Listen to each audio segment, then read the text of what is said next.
جس دن Ubaidullah ibn زیاد آیا 40,000 کا لشکر تھا. اگلے دن صبح ہوئی، اگلے دن تو یہ حال ہو گیا کہ آپ جب کوفے کی جامع مسجد میں ظہر کی نماز کے لیے گئے تو 5-7 ہزار آدمی نماز پڑھنے آیا. اور جب مغرب کا وقت آیا تو لوگوں نے چند ہزار لوگ رہ گئے، نماز کی نیت باندھی. توجہ کرنا میری بات پہ، ایک مسئلہ بھی سمجھ میں آئے گا. لوگوں نے نماز کی نیت باندھی تو حضرت مسلم بن عقیل امامت کر رہے ہیں، ہاتھ باندھے ہوئے ہیں. تو بہت سارے لوگوں نے پیچھے ہاتھ چھوڑ دیے. ایک بندے نے دوسرے سے پوچھا وہ ہاتھ کیوں نہیں باندھتے؟ کہنے لگے اگر عبیداللہ ابن زیاد کے کسی بندے نے دیکھ لیا نا تو ہم اسے کہیں گے ہم تو نماز پڑھ ہی نہیں رہے تھے، ویسے ہی کھڑے تھے، ہاتھ ہی نہیں باندھے سرے سے. جب نماز کی امامت باندھی تو 10-11 صفیں تھیں. جب مسلم بن عقیل رضی اللہ تعالیٰ عنہ نے سلام پھیرا تو پیچھے بندہ ہی کوئی نہیں تھا. حضرت مسلم بن عقیل کو گرفتار کیا گیا. عرب کا رواج تھا دشمن کو سخت سزا دیں تاکہ باعث عبرت بنے. بہت اونچا مینار تھا کوفے کا، گورنر ہاؤس کا، اوپر لے جا کے جناب مسلم بن عقیل کو زمین پہ گرایا گیا. اور جب وہ شہید ہو گئے تو شہید ہونے سے ایک رات پہلے وہ خط لکھ چکے تھے امام حسین کو کہ آپ آ جائیں، حالات بڑے اچھے ہیں. خط ملا تو امام حسین مکے سے کوفے کی جانب چل پڑے. امام علی مقام رضی اللہ تعالیٰ عنہ جب چل پڑے تشریف لا رہے تھے تو رستے میں فرزق شاعر ملا، بڑا محب اہل بیت تھا. رستے میں ملاقات ہوئی. اللہ اکبر. حضرت مسلم بن عقیل جب گرایا شہید ہو گئے تو پھر اس نے اس طرح کیا کہ آپ کی لاش کو لٹکا دیا چوک میں. لوگ دیکھتے تھے تو عورتیں بچوں کہتی تھی تو نے باہر نہیں نکلنا، ہم نے نہیں امام حسین کے ساتھ چلنا، بس بڑا خوف ہے، کوئی بندہ نہ باہر نکلے، کوئی نہیں ضرورت ہمیں، حالات بہتر ہوگی تو دیکھی جائے. آج کتنے لوگ ہیں، کتنی دیگیں پکی، کتنی نیازیں بٹی، کیا کچھ ہوا. آپ ناراض نہ ہونا، میں آپ میں سے ہوں، آپ مجھ سے ہیں، یہ بات آپ کی نہیں میری سب کی ہے. آج بھی اگر امام حسین کے نام پہ جان دینے کی باری آئے گی تو دیگیں رہ جائیں گی. ناراض تو نہیں ہو گئے آپ لوگ؟ فٹافٹ مائیں کہیں گی باہر دی جانا، بالکل پتر سانو کی لگے، سارا دن کوئی ہمارے لیے. وہ پیر صاحب تو کرتے رہتے ہیں باتیں، ان کا تو کام ہے. خبردار ہم نے نہیں جانا. دیگیں دینے کو سارے تیار ہیں، جانے دینے کو تیار ہونا. ناراض ہو گئے آپ لوگ؟ چلو کوئی نہیں، ہو جاؤ، خیر صلی اللہ ہے، بات تو ٹھیک کر رہا ہوں نا. حضرت امام حسین رضی اللہ تعالیٰ عنہ نے فرزق شاعر رستے میں ملا تو امام حسین کو کہنے لگا کہاں جا رہے ہیں؟ فرمایا میں کوفے جا رہا ہوں. کہنے لگا حضور نہ جائیے گا، لوگوں کے دل آپ کے ساتھ ہیں، تلواریں آپ کے ساتھ نہیں. سیدنا امام حسین رضی اللہ تعالیٰ عنہ کو آ کے کہا حضور وہ سارے کوفے والے مانتے ہیں کہ بات حسین کی ٹھیک ہے لیکن آپ کی سپورٹ نہیں کریں گے. اور اگلی بات فرزق نے یہ کی کہ حضور میں حضرت مسلم بن عقیل کی لاش کو لٹکی ہوئی دیکھ کے آیا ہوں کوفے کے چوک میں. بڑا ہی خوبصورت فکرہ ہے امام حسین کا. فرمانے لگے میرا بھائی لٹکا ہوا تھا، کہیں کسی کے آگے جھکا تو نہیں تھا؟ لٹکا ہی تھا نا، کہیں جھکا تو نہیں کسی کے آگے؟ کہا حضور نہیں. تو آپ فرمانے لگے اگر مسلم بن عقیل لٹک گیا تو حسین بھی لٹک جائے گا لیکن جھکے گا. حضرت امام حسین تشریف لائے، بچوں سمیت آئے. حر بن یزید ایک شخص تھا. حر بن یزید ایک مختصر سا لشکر لے کے اس نے امام حسین کو ایک جگہ پہ روکا، پھر دوسری جگہ پہ روکا، بالآخر تیسری جگہ پہ روکا. تو امام حسین نے فرمایا جگہ کون سی ہے؟ کہا حضور کرب و بلا. فرمایا بس یہی خیمے لگا دو، یہی. حضرت سیدہ زینب نے پوچھا امام حسین سے کہ سارے زمانے نے روکا ہے، ٹھیک ہے آپ حق پہ ہیں، یہ بھی سب نے کہا آپ حق پہ ہیں، پر روکا بھی سب نے، آپ روکے کیوں نہیں؟ تو ابن کثیر اور ابن اسیر لکھتے ہیں امام حسین رو پڑے. کہنے لگے بہن میں رک جاتا پر میں نے رات کو نانا مصطفیٰ کو خواب میں دیکھا ہے. تو حضور نے فرمایا حسین اگر آج یہ رواج پڑ گیا نا یزید جیسے لوگوں کا تو قیامت تک پڑا رہے گا. پھر لوگ کہیں گے کوئی نکلا نہیں تھا تو ہمیں بھی نکلنا. پھر لوگ ظالموں کے سامنے گردنیں جھکانے کے عادی ہو جائیں. میں کہتا رہتا ہوں، کہہ رہا ہوں، کربلا کی جنگ کفر اسلام کی جنگ نہیں، کفر اسلام کی جنگ نہیں کربلا کی.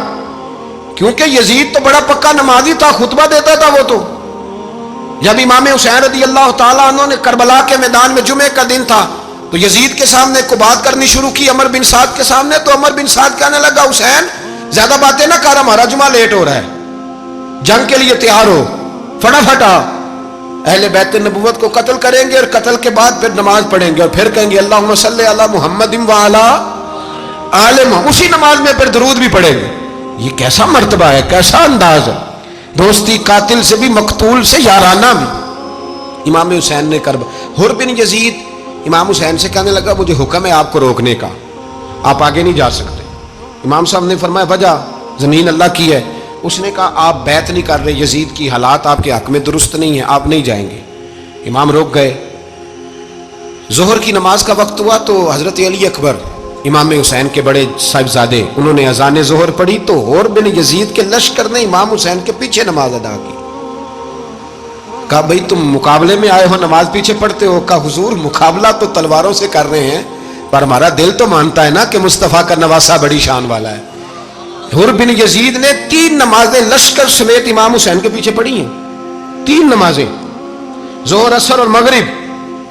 پھر امام حسین کے سامنے شرائط پیش کی کہ آپ کو یہاں گھیر لیا گیا ہے, یہاں آپ بیعت کریں گے, یہاں آپ جنگ کریں گے, 2 ہی باتیں. امام حسین نے فرمایا نہیں بھائی بیعت تو میں نہیں کرتا, اس کے علاوہ تم جو کہتے ہو میں کرنے کو تیار ہوں. اس نے خط لکھا. عبید اللہ ابن زیاد کو ایک بندہ دوڑایا پیچھے کوفے, چند میل پہ کوفہ تھا. کہا وہ نہیں مان رہے, کیا کرنا ہے؟ حسین ابن علی ہے, میں زیادہ دیر انہیں روک بھی نہیں سکتا. انہوں نے پیغام دیا حر بن یزید کو کہ کرنا کچھ بھی نہیں, ان کا پانی بند کر دو, بلیک میل کرو, کھانا پانی نہیں ملے گا, چھوٹے چھوٹے بچے ہیں, خود ہی مان جائیں گے. حضرت امام علی مقام کے بارے میں حر کے پاس جب یہ پیغام آیا تو حر کہنے لگا میری طبیعت نہیں مانتی حسین پر پانی بند کروں, دل نہیں مانتا. جب یہ لفظ کہے نا دوبارہ تو پھر عبید اللہ ابن زیاد نے عمر بن سعد کو 10,000 آدمی دے کے بھیجا. کہا حر بن یزید لچک دکھا رہا ہے حسین کے حق میں. ایک رے کا علاقہ تھا, بڑی وہاں فصل ہوتی تھی, لوگ کوشش کرتے تھے وہاں کا گورنر بننے کی کوشش کرتے تھے. تو عبید اللہ ابن زیاد کہنے لگا تمہیں رے کی گورنری ملے گی, سب سے سرسبز و شاداب علاقہ, تمہیں وہاں کا گورنر بنایا جائے گا اگر حسین کے خلاف لڑو گے. یہ اتنی زبردست ہوتی ہیں گورنریاں کہ گورنریوں کے لیے لوگ نسل رسول کے خلاف بھی نکل آتے ہیں. یہ اتنی تگڑی ہوتی ہیں, اتنی جلدی وفاداریاں بدلتی ہیں. وقت اتنا نہیں کہ میں مزید تفصیل میں جاؤں. امام حسین کو روک لیا گیا, عمر بن سعد نے روک لیا. 1 محرم کو امام آئے, 7 محرم تا روکا گیا, 7 محرم کو پانی بند کر دیا. جانور پانی پیتے تھے, گھوڑے پیتے تھے, کتے پیتے تھے, لیکن مصطفیٰ کے گھرانے کو پانی پینے کی اجازت. 3 دن تک پانی بند رہا. 9 محرم کو عمر بن سعد نے اور لوگ بلائے. شمر ایک بڑا سخت آدمی تھا, سنگ دل بدبخت, جس نے حضرت علی اصغر کے گلے پر تیر مارا تھا, وہ اور لشکر لے کے آیا. رات کو کہنے لگا امام حسین رضی اللہ تعالیٰ عنہ سے کہ بس بڑا ہو گیا, یہ 9-10 محرم کی درمیانی رات, یہاں آپ جنگ کریں گے یا آپ بیعت کریں گے, 2 ہی باتیں. امام حسین اندر گئے, سیدہ زینب سے مشورہ کیا, باہر آئے, فرمایا بات وہی ہے جو پہلے دن والی ہے. امام حسین رضی اللہ تعالیٰ عنہ نے فرمایا بھائی بیعت تو میں نہیں کرتا, باقی جو تمہارا پروگرام ہے. شمر اور ابن سعد کہنے لگے پھر جنگ کے لیے تیار ہو جائیں. کیا انداز ہے امام حسین کا. فرمانے لگے کل جنگ کروں گا, مجھے پتا تو ہے جنگ کا نتیجہ کیا نکلنا ہے, 1 رات مجھے دے دو تاکہ میں کھل کے اپنے رب کی عبادت تو کر لوں. حسین نے جانا ہے, مجھے پتا ہے کل رزلٹ 72 اور 22,000 کا کیا 1 رات مجھے دو, میں مالک سے راز نیاز تو کروں. میں گویا اس سے پوچھوں تو صحیح کہ مالک میرے والد بھی شہید ہیں, بھائی بھی شہید ہیں, نانا کو بھی دکھوں میں دیکھا ہے, تو اب میری باری ہے تو مالک میں حاضر ہوں, مجھے موقع تو دو. اس لیے کہ میرے نانا نے بدر میں بھی ساری رات عبادت کی تھی, صبح مجھے موقع دو. اور دنیا کا اصول ہے جب کوئی موقع مانگتا ہے تو دیا جاتا ہے. یہ دونوں کہنے لگے کوئی موقع نہیں. حر بن یزید پیچھے سے بولا, کہنے لگا نہیں بدتمیزی نہ کرو, حسین کو موقع دو, تمہیں دینا پڑے گا. موقع دیا. حر بن یزید نے پھر منت کی, کہا حضور آپ مہربانی کرے مان جائیں. فرمایا ماننے والا کھاتا کوئی نہیں. یہ بڑا مشکل کام ہے بھائی, ضمیر کا سودا اب تو عام ہو گیا, بازار لگتے ہیں, ریٹ لگتے ہیں, اپنی اپنی چاہتوں پہ لوگوں نے اپنے اپنے انداز سجائے ہوئے. کوئی آدمی بس اچھے طریقے سے نام لے لے تو بس ہم اس کے پیچھے چل جاتے ہیں. اب تو عام ہو گیا یہ معاملہ. امام حسین نے فرمایا ہو ہی نہیں سکتا, ممکن ہی نہیں ہے. ساری رات عبادت میں گزری, ریاضت میں گزری. تہجد کا وقت ہوا تو گھر والوں کو بلایا, فرمایا دیکھنا تمہاری سی کی آواز نہ باہر آئے, خبردار سی کی آواز نہ آئے. اور امام زین العابدین سے فرمایا تو بیمار ہے, تو جہاد نہیں کرے گا, لیکن خیال رکھنا پیچھے. اور بڑی قیمتی بات بتا رہا ہوں, ہماری بیویاں کسی کے گھر میت ہو جائے تو 4 دن بخار نہیں اترتا.